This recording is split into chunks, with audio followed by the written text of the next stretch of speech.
নমস্কাৰ সকলোকে, মই মানসী মোৰ অন্য এটি ভিডিঅ'লৈ আপোনালোক সকলোকে পুনৰবাৰ স্বাগতম জনাইছোঁ।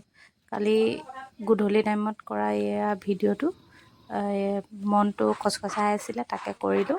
কৰি লৈ আজি ৰাতিপুৱা একদম মাথা বিষৰ ৰক্ষা হোৱা নাই, গাটো অকণমান ভাল পাই এইখিনিকে কাম কৰিলোঁ। বিশেষকৈ আৰৈ চাউলটোতকৈ উখোৱা চাউলটো খাবলৈ বেছি ভাল হয় আৰু ই স্বাস্থ্যৰ কাৰণেও ভাল। এই দেখি বোলো অকণমান এইকেইদিন বতৰটো ভাল কৰা দেখিয়ে ধানটো বহাই দিছোঁ। তথাপিতো আজি বতৰটো বেয়াই, উপায়টো নাই, যেনে তেনে হেৰি কৰি পিনি ভগৱানকে সাক্ষী কৰি ধানকেইটা বহালোঁ আৰু কালি।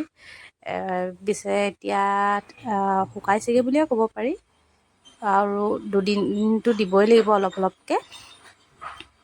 আপোনালোকে উখোৱা ধান বহাই নে বাৰু কমেণ্ট কৰি জনাবচোন।